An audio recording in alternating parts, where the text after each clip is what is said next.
Muy buenos días para todos. Hacía ya más de un mes que el reloj estaba sin pila. Hoy justo que hablo yo, dice, no vamos a ponerle pilas, dice, para que no irnos tarde. Bien. ¿Se acuerdan? La semana pasada, Gabriel, comenzamos un nuevo estudio, el estudio del libro de los Salmos. La semana pasada, Gabriel dio la introducción y estudiamos todos juntos el Salmo número 1. ¿Alguien se lo memorizó? ¿Quién se anima a ver si se lo hice de memoria? Yo me lo sé de memoria hasta cierta parte. Dice, bienaventurado el varón que no anduvo en consejos de malo, ni estuvo en camino de pecadores, ni en silla de escarnecedores se ha sentado, sino que en la ley de Jehová está su delicia, y en su ley medita de día y de noche. Será como árbol plantado junto a corrientes de agua, que da su fruto en su tiempo y su hoja no cae, y todo lo que hace prosperará. Y ahí sí los últimos no me los acuerdo. Pero bueno, esto es una clase bíblica, es estudio bíblico y debemos también memorizar y aprender los salmos. ¿Por qué? Porque los salmos se encajan, como decía Gabriel, en distintos aspectos y esferas de nuestras vidas. Y hoy el salmo que vamos a estudiar, el salmo número 2, es un salmo justamente que se utilizaba en la antigüedad para el coronamiento de un nuevo rey, cuando se ungía a un rey. Es un salmo real, pero al mismo tiempo es un salmo mesiánico porque nos habla del Rey de Reyes, el ungido de Dios, el Señor Jesucristo, en su venida, en su mandato y en su poderío. Y es importante, ¿no?, que entendamos que cada salmo nos ayuda a nosotros a poder entender los ataques de Satanás. Recordemos que también los salmos fueron escritos en momentos de angustia, y yo creo que aquí todos hemos pasado algún que otro momento de angustia, algún que otro dolor de cabeza por situaciones familiares, situaciones de peligro. Entonces, los salmos encajan con aspectos cotidianos de nuestras vidas. Bueno, y justamente la tarea de hoy era, como maestro y como ustedes, eh, el auditorio en esta mañana, era encontrar cómo podemos utilizar de manera práctica el Salmo número 2 en nuestras vidas. Teniendo un poco la introducción, le voy a pedir a Martín si puede leer el Salmo número 2 completo.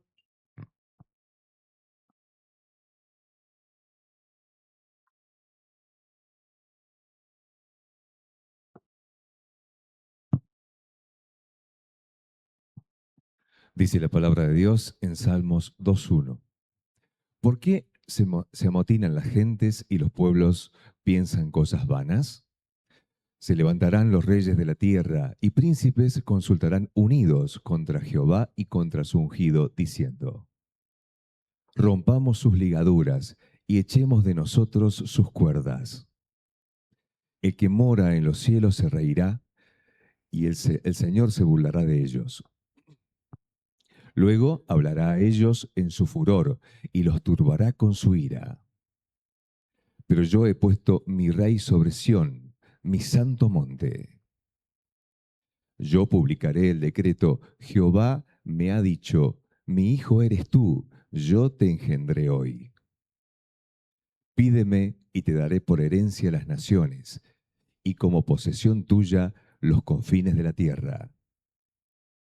Los quebrantará, los quebrantarás con vara de hierro, como vasija de alfarero los desmenuzarás. Ahora pues, oh reyes, sed prudentes, admitid admonestación, jueces de la tierra. Servid a Jehová con temor y alegraos con temblor. Honrad al Hijo, para que no se enoje y perezcáis en el camino, pues inflama de pronto su ira. Bienaventurados todos los que en él confían.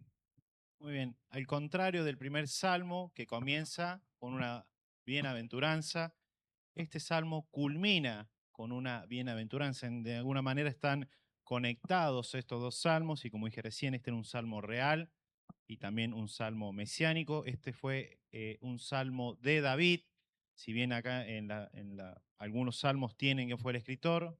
En Hechos, capítulo 4, versículo 25-26, cuando la iglesia es perseguida, ahí lo vamos a leer.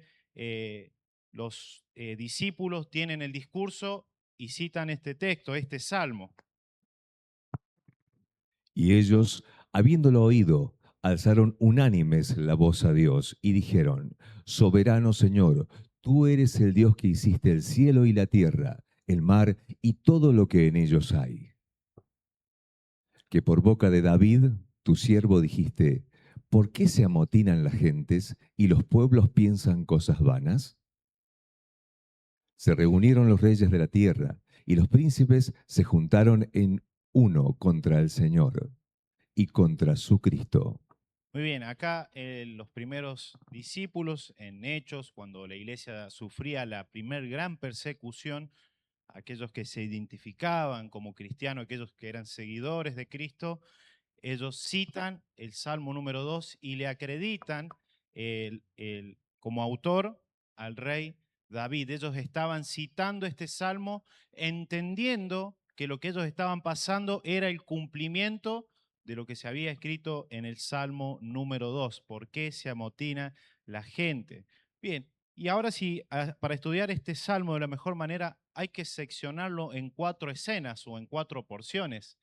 Del versículo 1 al 3, nos habla de la rebeldía de la humanidad. Dice que por qué se amotinan las gentes y los pueblos piensan cosas vanas.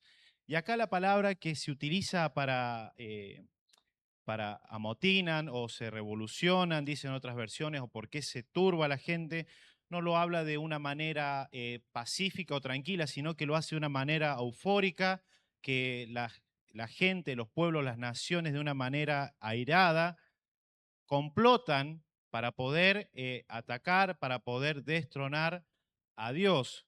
La palabra que se utiliza acá en el original hace alusión a una ola de mar que golpea con ímpetu el costado de las piedras, ese ruido, una ola brava que golpea con ímpetu. Bueno, lo que quiere decir esta porción es que la humanidad constantemente está en desacuerdo con el gobierno y el señorío de Dios sobre nuestras vidas.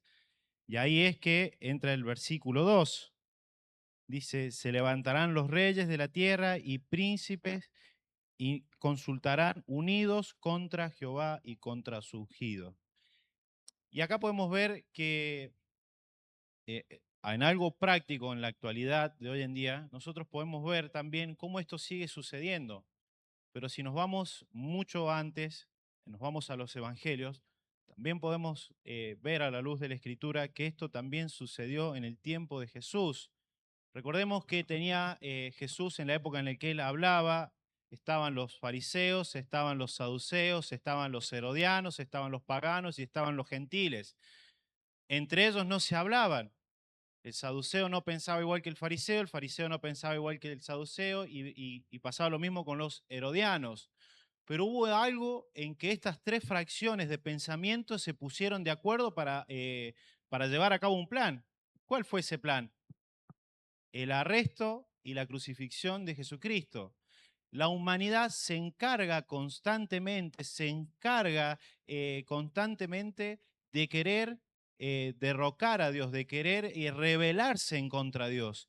Y hoy vos podés estar en este lugar diciendo, bueno, yo no soy cristiano, yo no soy creyente, pero yo no tengo en nada en contra de Dios. Yo no me opongo a Dios. Bueno, Jesucristo habla acerca de eso también. Jesucristo lo menciona en Lucas 11:23, dice, el que no está conmigo está en contra de mí, el que no recoge conmigo desparrama. O sea que todo aquel que no está con Jesucristo está en contra de Jesucristo. Todo aquel que no está con Cristo está en contra del Padre, está en contra del Dios creador. Por eso debemos entender que la humanidad no actúa pacíficamente en contra de Dios. Es ese rechazo a la soberanía de Dios, es ese rechazo al poderío y a Dios como gobernante de este mundo, el que impulsa al incrédulo a actuar como actúa.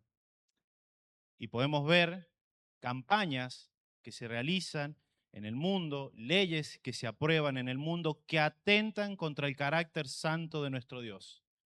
Podemos ver cómo también la sociedad hoy en día ataca a nuestros hijos. Podemos ver, hoy hablábamos con mi esposa ayer, una película para niños. Hoy ya en una sección de esa película involucra símbolos satánicos para niños.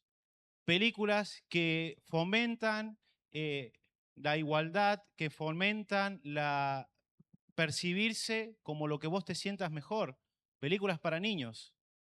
¿Qué es lo que mueve al mundo en querer que nosotros pensemos igual que ellos? Es este continuo rechazo hacia Dios, es este continuo molestar de saber que la santidad de Dios gobierna sobre este mundo. Y lo que mueve tanto al senador o al concejal que está aprobando una ley que atenta a Dios, o como al drogadicto que está en la calle, es eso mismo, el rechazo profundo hacia la soberanía de Dios sobre su vida. Por eso es que en el versículo 3 del Salmo 2, dicen estas personas, rompamos las cerraduras, rompamos estas cuerdas que Dios tiene sobre nosotros. Y lo paradójico de esto es que el ser humano que está preso en su delito y en su pecado, piensa que Dios lo tiene preso en su soberanía, que sus mandamientos es una prisión para estas personas. Oseas 11:4 nos dice que no, Dios nos atrapa con lazos de fuerza, de opresión, sino que Dios nos atrapa con sus cuerdas de amor. Oseas 11:4. Con cuerdas humanas los atraje, con cuerdas de amor, y fui para ellos como los que alzan el yugo de sobre su cerviz, y puse delante de ellos la comida. El mundo dice que Dios los atrapa con cuerdas de opresión, con cuerdas que ellos son esclavos de Dios, cuando la Biblia dice que Dios nos llama con cuerdas de amor. Y esta es la paradoja del mundo, el engaño de la falsa libertad. Ellos se creen que son libres y que son oprimidos por un Dios, pero no se dan cuenta que ellos son presos y esclavos de su pecado. Y es ese pecado el que los lleva a actuar en contra de Dios. El ser humano por naturaleza quiere ser su propio Dios. El ser humano por naturaleza quiere ocupar el lugar que a Dios le corresponde, pero Dios no ha caducado a su mandato. Dios es santo, perfecto y eterno, y Él no ha renunciado a su soberanía y a su gobernancia sobre este mundo. Pero el ser humano intenta, y no pacíficamente, no mercenariamente, sino que voluntariamente, activamente y enérgicamente intenta ir en contra la voluntad y los mandamientos de Dios. La prueba más clara de eso es cómo a diario se decretan leyes que afectan directamente a la palabra de Dios, los mandamientos de Dios, leyes que aprueban aborto, leyes que aprueban la autopercepción, leyes de ideologías. Aún también, yo me acuerdo cuando era inconverso, recordaba que creía en la evolución. Y para mí eso era ley y eso era lo correcto. Está comprobado y no está comprobado. Y así distintos pensamientos y filosofías humanas lo que tratan de hacer es sacar a Dios de la ecuación. Bueno, para que esto funcione, para que la evolución funcione, lo que debemos hacer es sacar la creación. Debemos sacar a Dios de la ecuación. Y la humanidad, ya sea gobernantes, ya sea cualquier persona eh, que no conoce a Dios, como dijimos recién, que no está con Cristo, por lo tanto es enemigo de Dios, constantemente y activamente va a tratar de quitar a Dios de esta ecuación. La situación en el mundo, queridos hermanos, es de indignante. Como el mundo trata de a la fuerza hacernos creer que lo que ellos llaman libertad es lo correcto. La falsamente llamada libertad que ellos viven es lo correcto. Y podríamos leer Jeremías 5:5.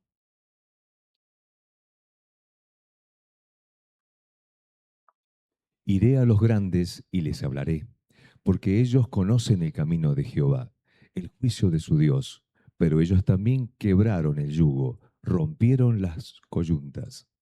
Bien, el problema de la humanidad no es un problema de desconocimiento, el problema es una falta de honestidad intelectual, porque la humanidad no quiere reconocer que Dios es rey, que Dios existe, que Dios es el creador. No es un problema de moralidad, es un problema de honestidad hacia Dios. Ellos prefieren negar a Dios antes que reconocerlo a Él como gobernante y como rey de reyes. Y acá es que quisiera hacer un paréntesis, como dije recién, la situación en el mundo a veces es indignante. Películas para niños en el que fomentan a una parejita de dos nenes, dos varones formando pareja, películas que son para niños, educación en las escuelas donde nos quieren imponer que lo que el mundo llama como lo que el mundo llama que está bien, nosotros lo debemos aceptar y debemos indignarnos cuando prendemos las noticias y vemos estas cosas, el pecado del mundo. Pero querido hermano, también debemos indignarnos cuando vemos nuestro pecado. Porque recordemos que nosotros pertenecíamos a ese mundo y Pablo lo expresa de la mejor manera en Efesios 2, en Efesios 2:2, que nosotros estábamos muertos en nuestros delitos y pecados. Nosotros también estábamos de ese lado de la pared, éramos de ese bando. Y así como Cristo nos perdonó, como Dios nos perdonó en la obra de Cristo, nosotros no debemos mirar al mundo con un espíritu de arrogancia y de enojo, sino con un espíritu de compasión. Y el mayor ejemplo lo podemos encontrar en Mateo capítulo 23, donde Jesucristo hace las afirmaciones más eh, duras hacia los fariseos, fariseos y escribas hipócritas. Generación de serpientes, sepulcro blanqueado. Jesucristo estaba viendo la condición del pueblo de Israel, de Jerusalén. Pero ¿cómo termina en el versículo 37 el capítulo de Mateo? Jerusalén, Jerusalén, que matas a los profetas, que apedrea a los que te acá está, a los que te son enviados, cuántas veces quise juntar a tus hijos como la gallina los junta sus polluelos debajo de las alas. Y al final, a ver si lo buscamos, donde Jesús se lamenta por la condición de Jerusalén.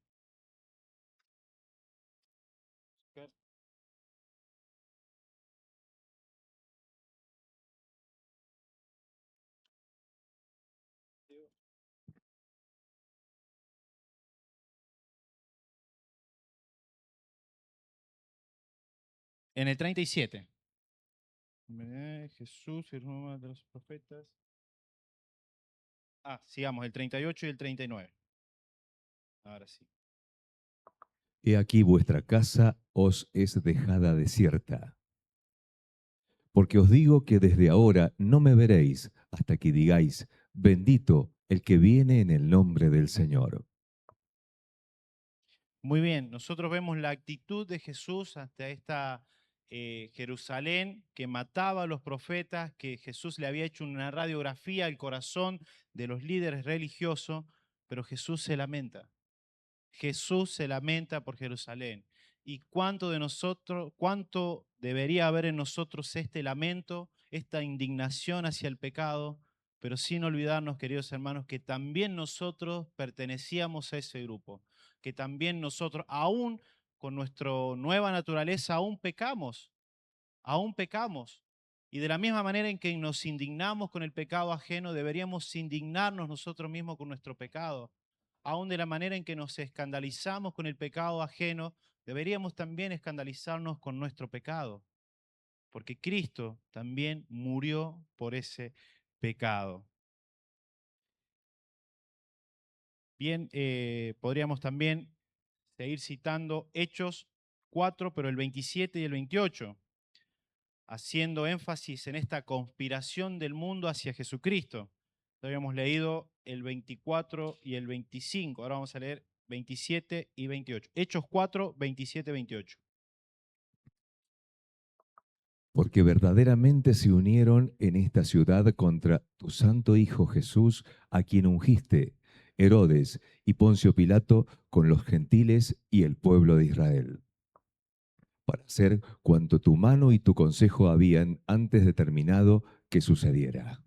Muy bien, volvemos al Salmo 2, versículo 2. Aquí también nos habla que se levantarán los reyes como bien lo citábamos ahí en Hechos 27, 4, 27 y 28, los príncipes y hablan acerca de una rebelión contra el ungido.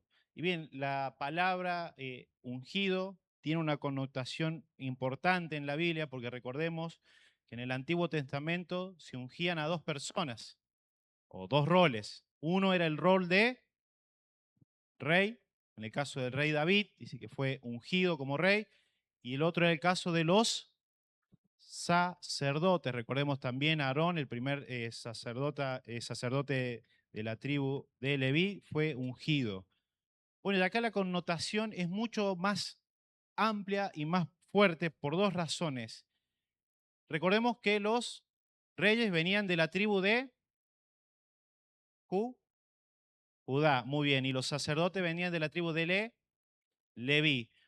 Un sacerdote no podía venir de la tribu de Judá, ni un rey podría venir de la tribu de Leví. Como nosotros vemos, los reyes que gobernaron sobre Israel tenían que descender de la tribu de Judá. Esa era la promesa de Dios y el pacto davínico que había hecho. Pero por otro lado, también los sacerdotes tendrían que venir de la tribu de Leví, la tribu que se encargaba de llevar el manejo, la administración del templo y de los sacrificios. Son dos roles completamente, uno sirve para una cosa y el otro para lo otro. No son dos roles que podían ejercer una persona al mismo tiempo. Pero nosotros vemos en esta expresión el ungido de Dios, nos está hablando de Jesucristo, porque Jesucristo desciende de la tribu de Judá como rey, por eso es que es descendiente y su reinado es válido para que él sea el rey, pero también Jesucristo desciende de un orden sacerdotal mucho mayor que el de la tribu de Leví, el sacerdocio de Melquisedec, que fue en la época de Abraham, antes de que Dios realizara la promesa con Abraham. Esto valida, y esto es importante que lo entendamos, que Jesucristo pueda ejercer el rol de rey, rey de reyes y el sacerdote, porque Jesucristo es el que gobierna, como ya lo vamos a ver más adelante, pero también es el que intercede y el que lleva el que intercede por nosotros delante de Dios. Y esto es muy importante que lo entendamos y comprendamos por qué este salmo es un salmo mesiánico y cuándo es que se cumple. Bien, y ahí vamos a la escena número 2. Me ha pasado un poco el tiempo, pero vamos a ir en el versículo 4 y el versículo 6, del 4 al 6. El que mora en los cielos se reirá, se burlará de ellos. A esta escena la podemos llamar la reacción del cielo. ¿Qué pasa en los cielos cuando en la tierra el mundo, la humanidad se complota, se alborota en contra de Dios? En los cielos pasa que Dios se ríe. En los cielos pasa que Dios se ríe, pero no es una risa eh, de burlona, sino una risa como de compasión. Si yo les dijera, eh, vamos a dar un ejemplo para que podamos entender el porqué de la risa de Dios.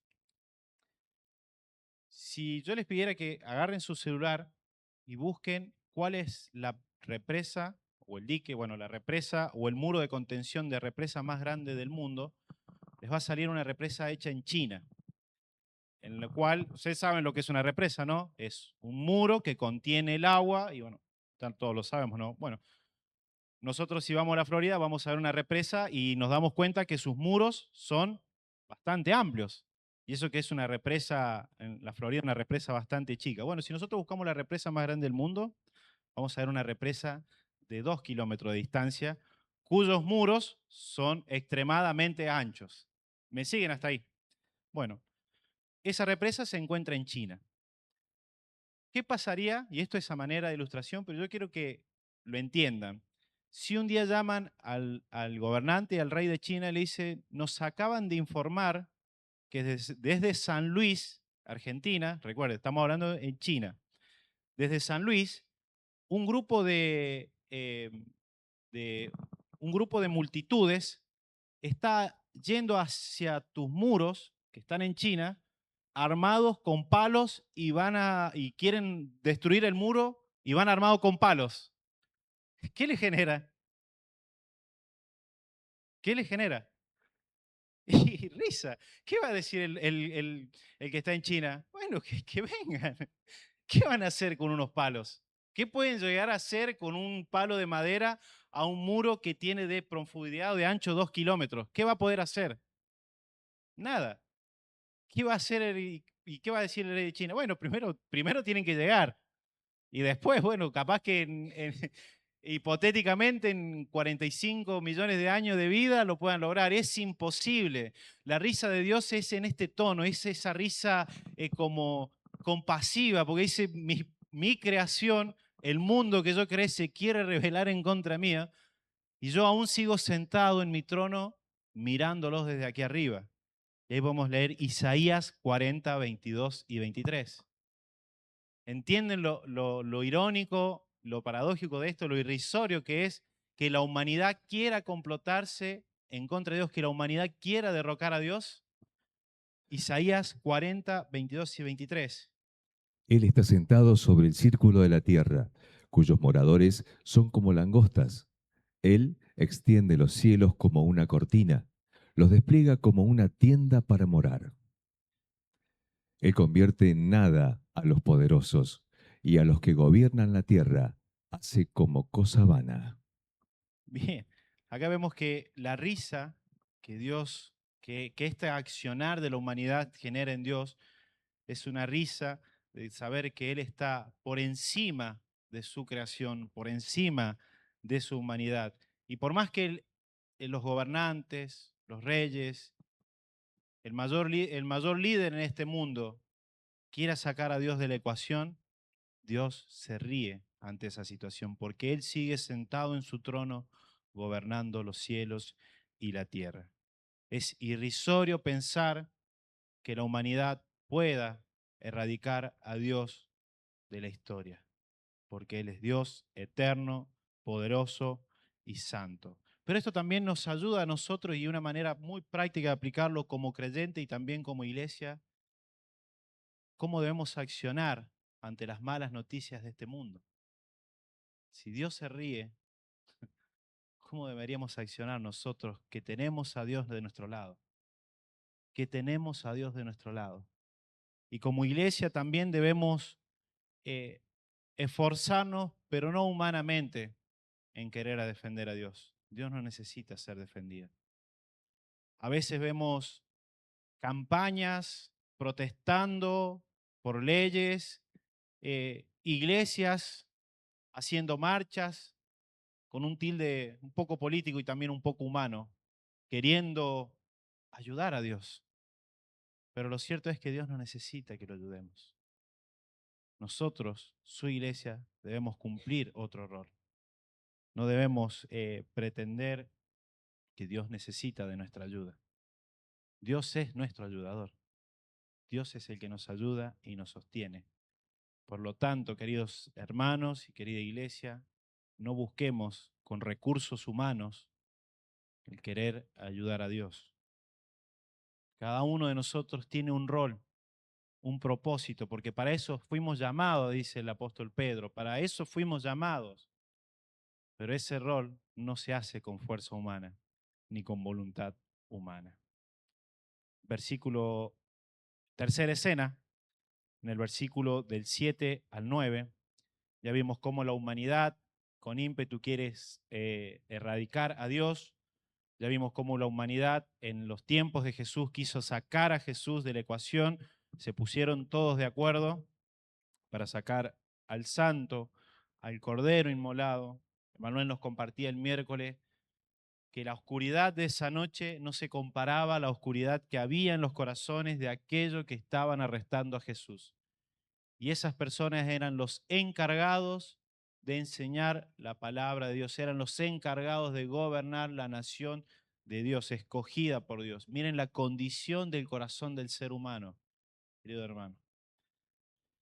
Yo publicaré el decreto. Jehová me ha dicho, mi hijo eres tú, yo te engendré hoy. Versículo 8 y 9. Pídeme y te daré por herencia las naciones, como posesión tuya los confines de la tierra. Los quebrantarás con vara de hierro, como vasija de alfarero, los desmenuzarás.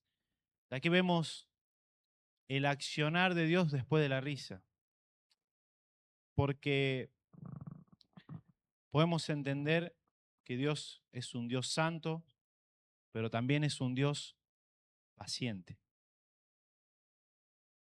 Una ilustración muy clara es un predicador estaba hablando y se para alguien del público y dice, bueno, si Dios es real, le doy 5 minutos para que me quite la vida.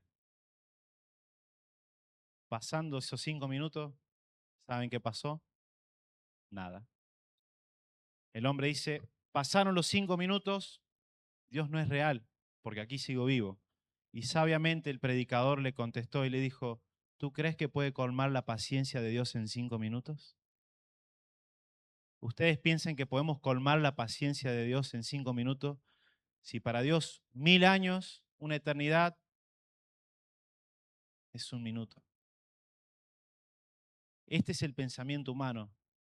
Este es el pensamiento humano en el que nosotros, con el que nosotros cargamos. Pero hay algo mucho más, eh, y esto es muy reconfortante, querido hermano.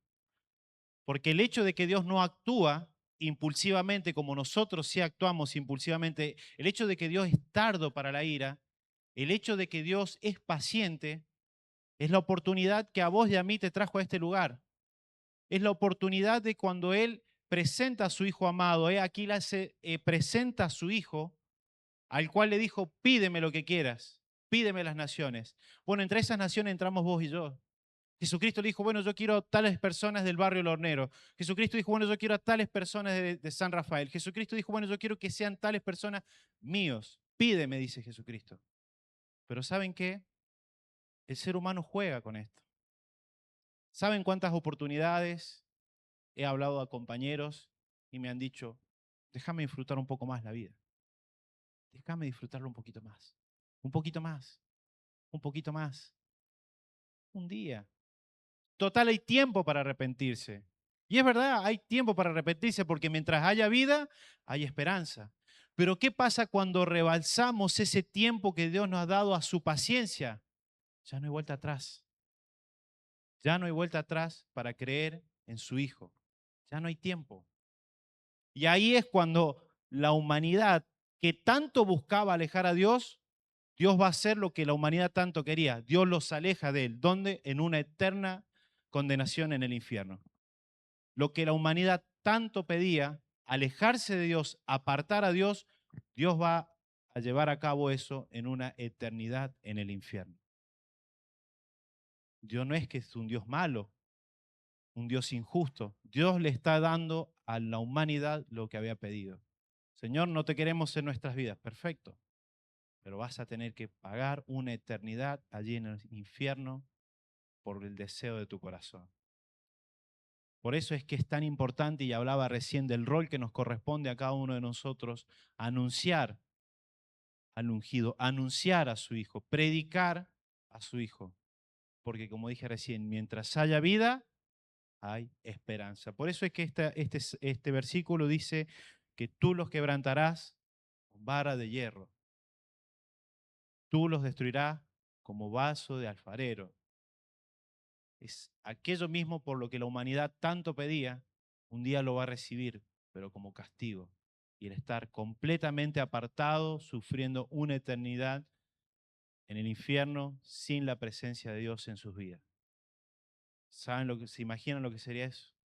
Una eternidad apartados de aquel que es el generador de la felicidad, de aquel que es el generador de todas las cosas buenas que nosotros nos podemos imaginar, de aquel que es el Dios creador.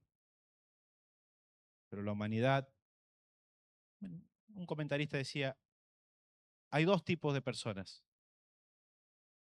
Los que dicen, Señor, sea tu voluntad, y los que dicen, Señor, hágase mi voluntad. Y los que dicen, hágase mi voluntad, son los que van a terminar apartados de Dios durante toda eternidad. Y nos vamos a la última escena.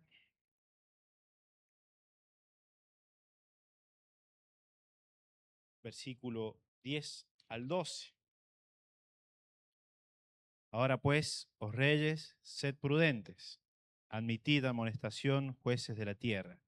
Servid a Jehová con temor y alegraos con temblor. Honrad al Hijo para que no se enoje y perezcáis en el camino, pues se inflama de pronto su ira. Y vamos a dejar la última porción para el final.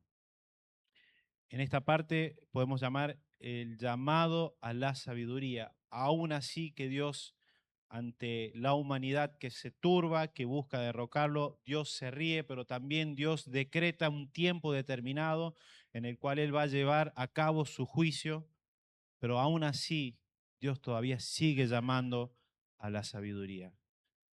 Dios es un Dios de oportunidad. Sigue abierta la oportunidad hasta el día de hoy para que más personas puedan venir a Cristo, para que más personas puedan venir hacia Él, no huir de Dios, sino huir hacia Dios.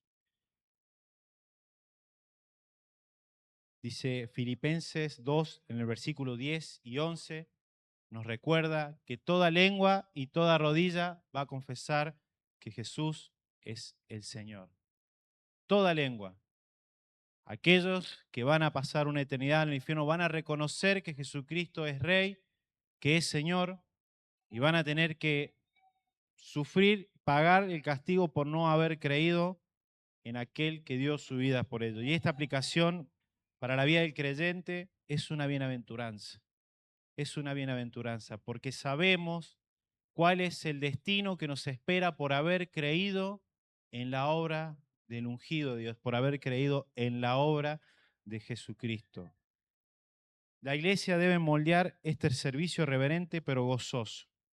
El mundo debe ver la comunidad de la fe como un pueblo que ha besado y que ha recibido al Hijo, que vive bajo su tierno gobierno y que experimenta la dicha del refugio divino en tiempos tempestuosos. La iglesia, queridos hermanos, es un faro de luz y de esperanza para este mundo corrompido, para este mundo oscuro.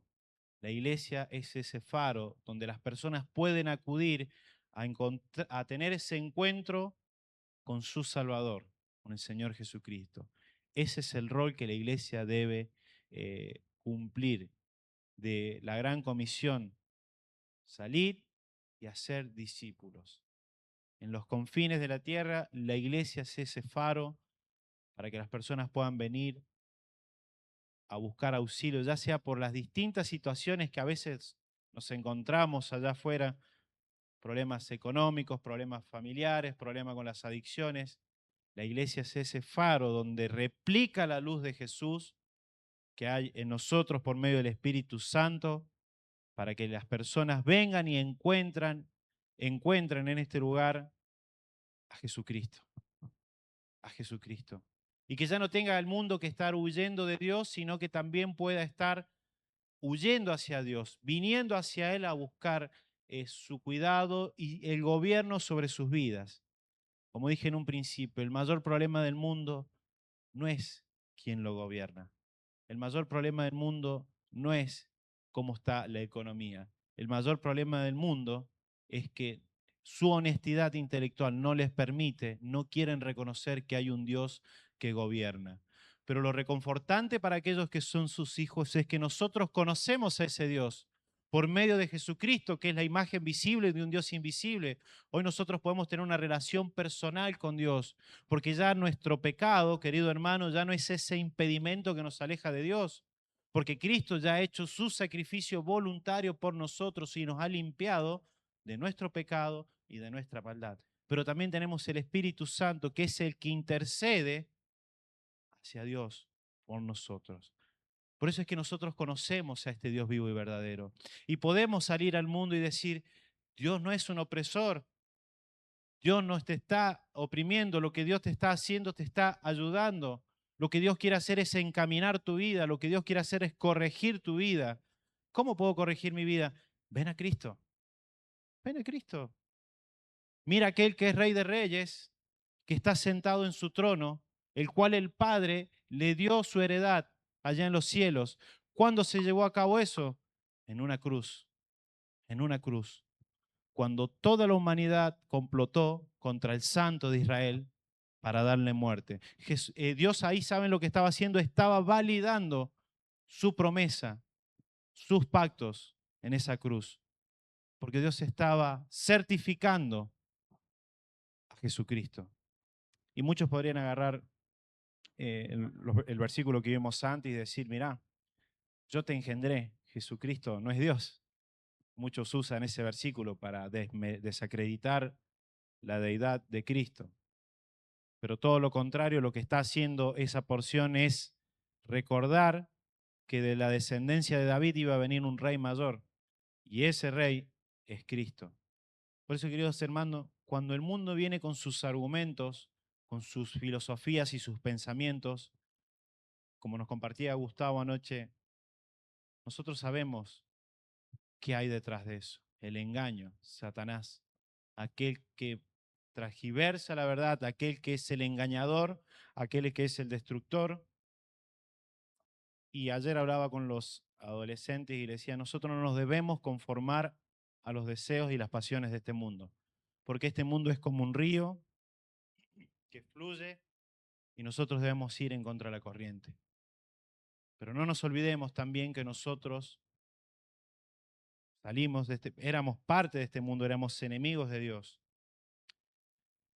Me gustaría terminar con una conclusión y unas palabras más. La paradoja del Salmo comienza con un rugido violento de la humanidad, así como una ola golpea y hace ruido, el rugido violento de una humanidad en rebeldía, pero termina con la quietud de la bienaventuranza.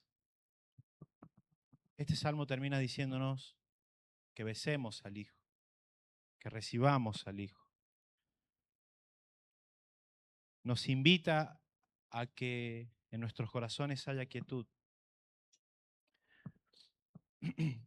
Amigo que nos acompañas tal vez hoy, capaz es la primera vez o ya venís domingo tras domingo escuchando la palabra de Dios.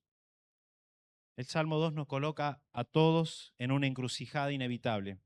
El texto nos ha mostrado que el mundo se encuentra en una rebelión activa en contra de Dios. Y muchas veces pensamos la palabra rebelión implica grandes crímenes, pero el hecho de no obedecer su palabra, sus mandamientos, ya es una rebelión. Eh, yo no quiero que te vayas de este lugar pensando que Dios te tiene atado, que Dios te tiene esclavizado, porque la Biblia dice que somos, si no has creído en Jesucristo, sos esclavo del pecado.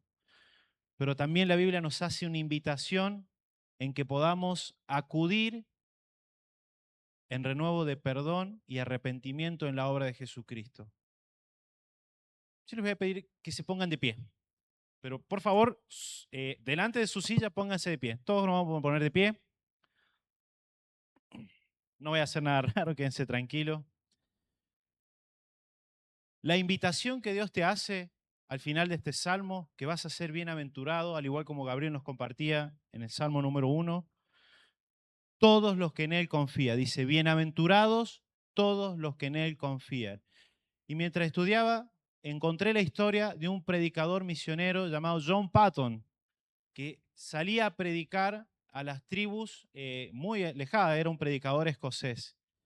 Lo particular de esta tribu en el que él predicaba es que era una tribu donde no había reglas, donde no había confianza en nadie, porque se mataban entre ellos. Bueno, a esa tribu fue este predicador a compartir el Evangelio. Su misión era traducir la Biblia a un lenguaje en el que ellos pudieran entender, para que esta gente pudiera entender. Ahora, se encontró un grave problema, porque cuando tuvo que traducir la palabra, que para nosotros es muy común, fe, se encontró con un grave problema. Este idioma no tenía una palabra que significara confianza o aferrarse a algo, creer en algo. ¿Saben por qué? Porque en este pueblo, en esta tribu, Nadie confiaba en nadie. Hasta que un día este predicador estaba sentado en su oficina y ve que entra por la puerta un, una persona de la tribu, cansado después de haber estado corriendo todo el día, de haber sido perseguido, y lo que encontró este predicador fue algo muy valioso. Esta persona llegó, y ahora yo le voy a pedir que usted relaje su cuerpo y se largue hacia la silla que tiene atrás. Relaje su cuerpo y siéntese, siéntese, relaje todo. Lo que este predicador encontró fue cuando esta persona vino cansada, vino abatida, vino turbada, se tiró y descansó su cuerpo. John Patton entendió que eso es la fe, es descansar todo tu peso en el caso de este hombre, de una silla, pero en el caso de tu alma, querido amigo, que descanses todo el peso de tu alma en Cristo, que puedas recostarte sobre sus pies, que puedas descansar el peso de tu dolor, el peso de tu aflicción, el pesar de tu alma, que puedas descansar tu pecado en Él. Y es como este maravilloso predicador, a través de algo tan cotidiano como sentarse en una silla, pudo revelar esta maravillosa verdad. Queridos hermanos, nosotros debemos descansar sobre Él, descansar sobre esta afirmación. Él es Rey de Reyes. Él va a seguir siendo Rey. Gobierne quien gobierne este mundo, el señorío y el poderío de Dios es aún mucho mayor. Y no importa cómo está la economía o quién gobierna el país, el cristiano no depende de eso.